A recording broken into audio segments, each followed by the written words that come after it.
Hi everyone, this is Samantha from the Dancing Soap Dish. I hope you're well. Today I'm sharing with you another rainbow project for my Melt and Pour Soap Rainbow Challenge that I'm doing this year. These are what I like to call my pastel rainbow soap bars. As you can see, they are a square shaped soap bar with a quarter rainbow on them going into a little cloud. The rainbow pattern goes most of the way through the soap, as does the cloud. And I've used beautiful pastel colors and a purple background because these are actually lavender scented. So I thought the lavender scent and the purple background would match beautifully. And yeah, these are amazing. If you've got a lavender lover in your life, then this is the soap bar for them. I'm really chuffed with how these turned out. A lot of work and planning went into them, but they came out exactly as I imagined, which is always good when you're making soap. Look at that from the side, that's just perfect. And today I'm going to be showing you guys how you can make these for yourself. Now, as I said before, this project is part of my 2026 Rainbow Soap Challenge, where I've challenged myself to come up with a different melt and pour soap rainbow design every month for a year. You can find all of the rainbow projects in a special playlist on this channel. So there are some special tools you will need if you want to give this project a go. I found these extra large round cookie cutters online.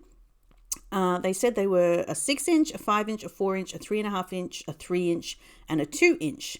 And I thought, oh, that'll be fantastic. Like, remove the 3.5-inch and I should have perfectly even rings that I can use to make a rainbow. But I don't know if I got just a dodgy batch or what, because a lot of these are not the advertised size. I did measure them. And I'm just not happy that some of my rings are a little bit thicker than others. So I got out my other round cookie cutters, which I've used in a couple of other of my rainbow projects. And I thought these might do a little bit better. So here I am just comparing the sizes to what I did have. They are definitely different. Those are both supposed to be 2-inch cookie cutters, and they're very different sized. But I decided that using a combination of both sets gave me the rings that I wanted. I also have here this 6-inch by 6-inch square slab mold. I can cut this slab in half in both directions to make 4 soap bars that will have a rainbow shape in them.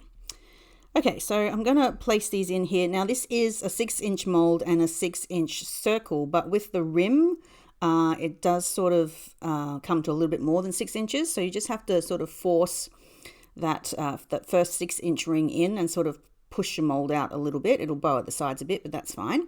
But as you can see here, I can get all my rings in here and make lots of concentric circles, which when done in rainbow colors will make beautiful rainbows. Now, the very first time you make this soap, this is what I suggest you do. Weigh out 500 grams of white melt and pour soap base. Melt it down in the microwave. And at this point, scent it. So this is lavender essential oil at 1.25% by weight. And then what I'm actually going to do is I'm going to pour this into all the rings inside the mold. Now, as I was doing this, I realized I probably should have poured the soap first and then put the rings in, because some of them did have uneven amounts in them and I had to shuffle them all around anyway. And I also got soap all over the top of the rings. I made a bit of a mess. So in hindsight, maybe pour your soap base into your mold and then add your rings, which might be a bit neater. Wait for that to fully set. This has been left overnight. You need to take the rings out now. These are a bit slippery because of all the soap I got all over them. But I found that if you use 2 spoons, you can use the lip of the cookie cutters to jimmy them up. And you just need to remove all of the rings. So as you can see, I have all the different components of my soap that will be different colors. Okay, so now what you do is you weigh these all out. Write them down, keep a list, keep like a recipe, and then next time you want to make this soap, you can just use the recipe and you can skip this entire step. If you did do this step as well, I would absolutely recommend just giving your cookie cutters and your mold a wash before you continue. Okay, so now we know how much soap base we'll need for each of our colored components. We can start the soap for real.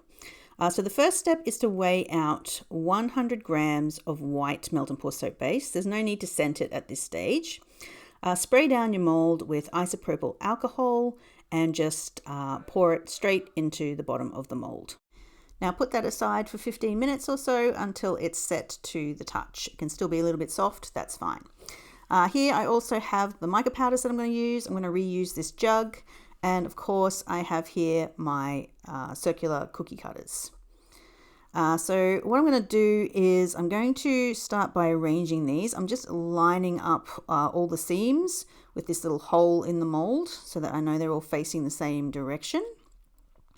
It's good to line them up with a point where you're going to cut your soap. So if they are a little bit wonky at that point, because sometimes they can be, it'll sort of be hidden by the cut.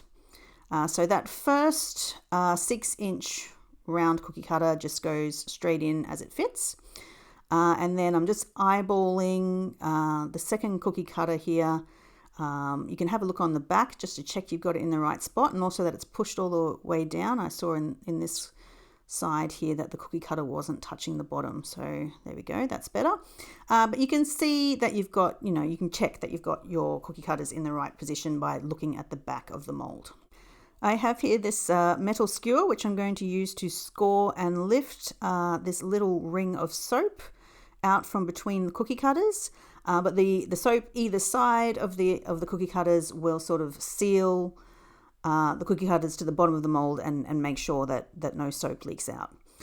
So I have here my largest ring of soap. I'm just going to cut this up and remelt it down. If you already knew how much you needed at this stage, you just weigh out how much you'd need to fill that ring of soap. Now at this point I realized that if I added the other rings I could actually do 2 colors at a time. So I pushed in the rest of the rings before I poured any soap. Here's me just checking the back that I'm happy with their positioning. Yeah, that looks pretty good. Okay, now back to this soap. I don't need to scent this because it's already scented. But if you melted your soap base fresh, you might want to scent it at this point. My first ring is going to be pink. I am using this raspberry pink mica. Now it's quite a dark pink, but because I'm adding it to the white soap base, I'm just going to get a pastel pink color. 1 scoop of mica was enough in this case to get me a color that I was happy with. I'm spraying down the ring that I'm about to fill with isopropyl alcohol. It's a very important step. And I also have here a little paper cup that I'm going to use. Now, if you're good with a pipette, you can use a pipette. If you're good with a syringe, you can use a syringe. If you have those little silicone cups that can be squeezed, you can use those too. I prefer to use these little paper cups because I can pinch the edge to make a spout. And because they're so small, I can get down really close to pour very accurately into this very narrow ring here. There we go. So obviously I have to do it in stages because I can't fit all of my soap into the paper cup at once. Just spray it down with alcohol every now and then just to get rid of any bubbles that are forming as you go. But basically I'm just going to keep pouring until I've used all of my soap base and just pour it into this first ring here to get the first ring of my rainbow. Now I can pour a second color here, just not a color that's touching the one that I just poured. So I'm going to skip the orange and go onto the yellow. So again, I'm going to score and just lift out this little ring of soap here. Here is the corresponding ring that I'm going to melt down and tint yellow. Just popping that in the microwave. And here's the yellow mica I am going to use. I only needed 1 scoop of the pink and I was satisfied, but this yellow is not as bright and it's just not quite yellow enough yet. So I'm just going to keep adding some scoops until I get the color that I'm after. It's interesting that, different micas have different strengths depending on the color and whatnot. So 1 scoop was enough for the pink, but I've had to add 3 for the yellow. And I'm just following the same process, spraying down the ring, pouring the soap base into my little paper cup, and then filling up the ring until I've used all of the soap base that I have. And now I have my yellow ring filled. Okay, so I'm going to put that aside to fully set. Okay, both these colors are fully set now. It's been a few hours. Let's take a look. On the back, you can see the two colors there and the rainbow starting to form. Okay, now I do need to remove these rings. At the same time, I don't want to lift the soap up from the bottom of the mold. I want it still sort of stuck in contact with the mold. And I did have a little bit of trouble getting out these ones around the pink. They were just, tricky. And also, my hands are slippery because of the soap. The soap makes everything slippery.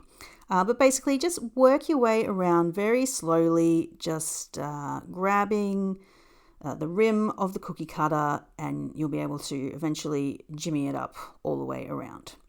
Okay, so now I can remove this little strip of soap in here to do my orange. I'm just going to try and also remove this second cookie cutter next to the yellow so I can do a second color like I did before. Again, just patiently, you've got to try and hold the yellow down while pulling the cookie cutter up. There we go. All right, I think I did that quite well. I'm happy with that. I'm just smoothing out the soap where I sort of nicked it a little bit, but that's okay. It's very forgiving, this design. All right, so now I'm cutting up the soap base that I need to do my orange ring. And I'm going to melt that down and add some orange mica. We'll try again. We'll start with one scoop. It's not too bad. Maybe half a scoop more. There we go. That should be enough. I'm spraying it with the alcohol. I'm spraying the mica with the alcohol once I've added it, just to help it sort of blend in with the soap. Because it's a powder, it does tend to float. So spraying it with the alcohol just helps it, incorporate faster.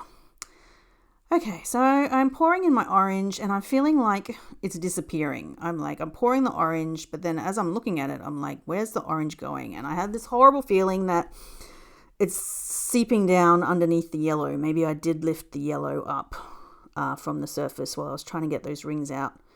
Because as you can see, the orange ring is lower than the yellow and the pink. So I really do feel like I've lost some soap base somewhere. There's not a lot I can do about that at this stage. I'm going to go ahead and do my last rainbow color, which is the blue. So again, just scoring and lifting out that last ring. I will be using that soap again, so don't worry, it won't go to waste. Here is my blue.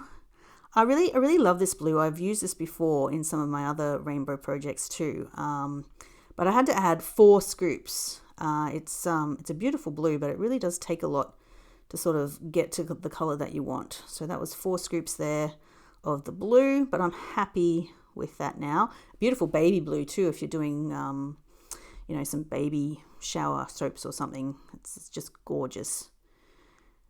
Okay, so now I am filling up my blue ring. It will be my final rainbow ring. There we go. And again, just put that aside for a few hours to fully set. Okay, so my rainbow is now fully set. I must apologize because in the grand tradition of crafty YouTubers everywhere, I forgot to press record. And I don't have footage of me removing the inner and the outer cookie cutters. But it wasn't very hard. Let's take a look. As I feared, yes, the orange did leak. That's why it was disappearing. But it didn't actually leak under the yellow. It leaked under the pink. So I must have lifted the pink at some stage from the bottom of the mold while I was trying to remove that cookie cutter and not realized. So the soap that I have left, I'm going to take the outer soap and the inner circle soap because that's going to be purple. But I'm also going to add the 100 grams of scraps from the bottom. See, there's that middle circle there. I'm going to add that as well. Now I'm going to tint this purple. So if there's any pink or blue on there, that's fine. Just let it go. But if you do have any sort of yellow or orange contaminating your white, maybe just cut that out because that won't go very well with the purple. I just don't want my purple to be brown. So I'm just chopping this up. Like I said, I'm adding this 100 grams to what I already had. And that 100 grams will be sort of the back layer. But I want it to be the same color as the rest of the purple, so I'm going to have to tint it all together.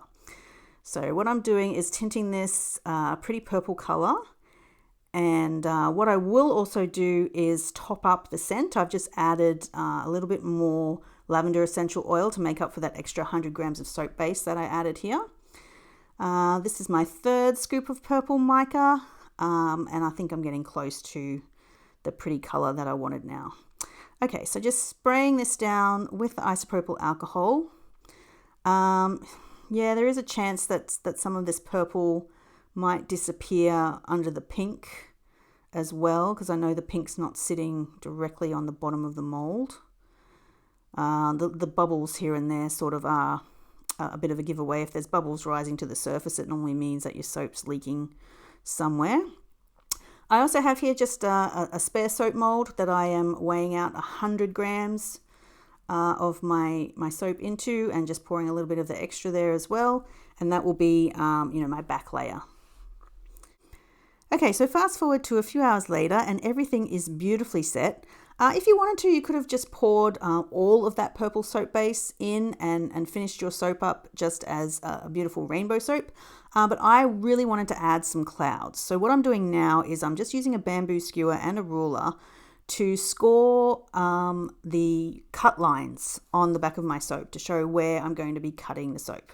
I'm going to take the two smallest cookie cutters from this set that I'm using, and I'm just going to take the smallest circle that I have and just line it up with equal amounts on each side of the horizontal center line and touching the vertical center line.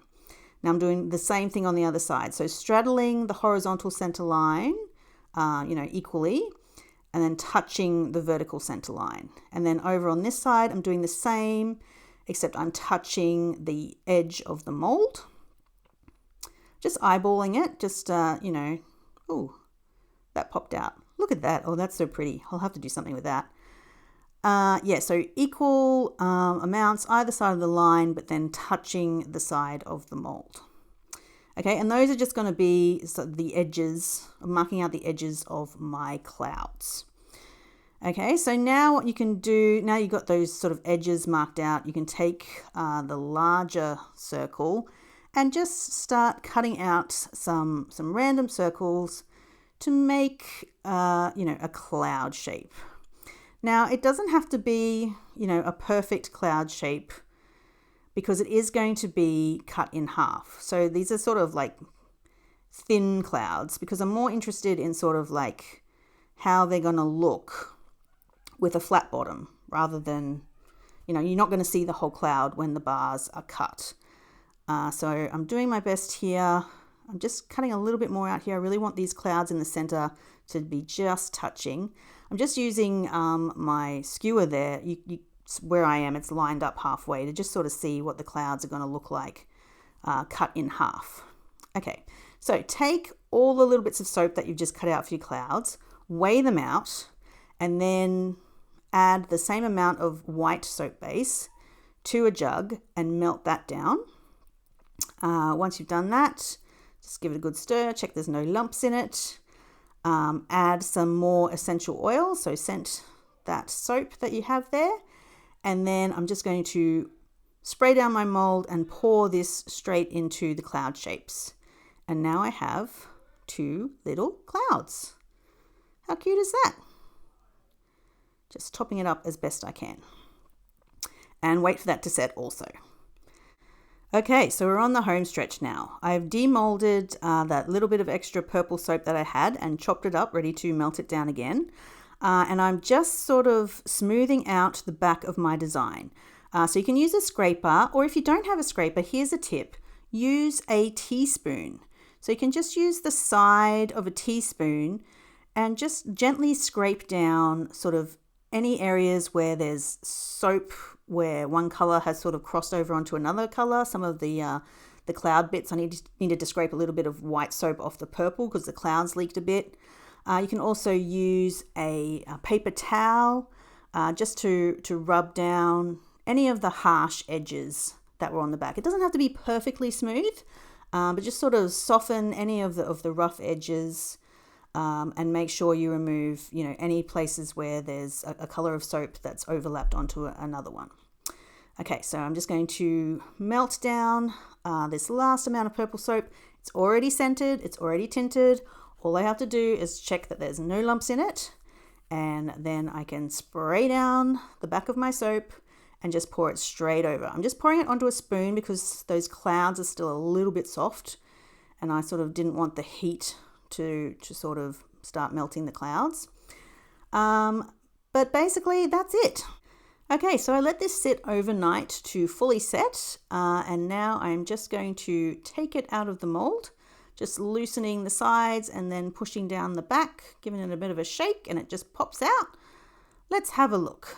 Okay, so apart from, the disaster that is the orange, and yes, the purple did also in a couple of places seep into the pink as well. Apart from that, it's looking pretty good. It is exactly what I'd hoped it would turn out like.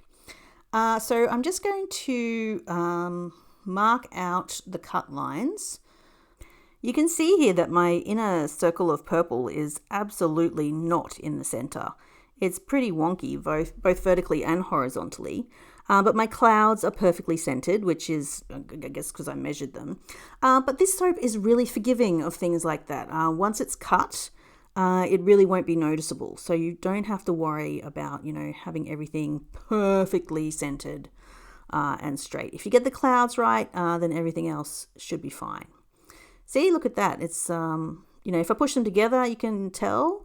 But apart, it's really not that noticeable. The bars just look fabulous. Okay, time for a buff. I'm using this cellulose cloth here that if you know me, you know I love to use to buff my soaps. I'm going to start with an easy one first. So this is one that didn't have too much of problems with the orange, just maybe a little bit in both corners here. There's a little bit of the orange overlapping at the top here and then also near the cloud. But other than that, this soap was pretty much perfect. So I'm just, rubbing the surface of the soap in a circular motion. And by doing that, you can actually just rub off small amounts of the soap, sort of grind that orange soap off to reveal the pink soap underneath. And then once you've done that, you can also soften all of your edges just by rubbing them against the cloth. Because you've got some cut edges and because you've got some molded edges, it's just nice to do this. It makes them more uniform. So that's what I'm doing here. You can also buff the sides. If you've got a little bit of a line here where the two layers meet, you can buff that down. Here we go. You can see here, there's the cloud. Oh, look at the side. Oh, that's really cool. Look at that. You can see the rainbow going through. That's awesome. And then there's the cloud on the bottom. That's lovely. Don't forget the back as well. Please buff the back just so it's got sort of like the same sheen as the front. And there we go. Look at that. A beautifully buffed soap. No indication at all that any of that orange was in the wrong spot. It turned out fine. So I'm really happy with that. Okay. All right. Now let me pick one of the really bad ones. This is probably the worst one here because it's got a purple covering the pink and orange covering the pink. And we really do have to remove this top layer of soap to get the proper pattern. Now, if you have a planer, yes, you could use a planer. I'm actually going back to the trusty old teaspoon again and just using the sides of the teaspoon just to scrape back that orange from the places where it's not supposed to be. And then, that does end up sort of a bit rough and scratchy, but then I can use the buffing cloth to sort of soften that out and sort of sand, I guess it's like using rough sandpaper and then a finer sandpaper, you get the rough sandpaper gets a lot off and then the fine sandpaper just sort of finishes it off nicely. All right, so I'm just buffing the back here as well and the sides, making sure that I am softening the edges as well and just making sure that I got all of that orange soap and the purple soap off from those areas where it's not supposed to be. And so look at that. That doesn't look too bad. You wouldn't even know that was a disaster at one point. So issues like that are totally salvageable. Okay, so let's have a look. Here they are. Gorgeous pastel rainbow soap bars. a half a rainbow disappearing into a fluffy white cloud. I really hope you enjoyed today's tutorial. I really hope you want to give these a try. Check out the video description for links to materials that you can use. And please like and subscribe if you love what I do here at the Dancing Soap Dish. And until next time, guys, enjoy.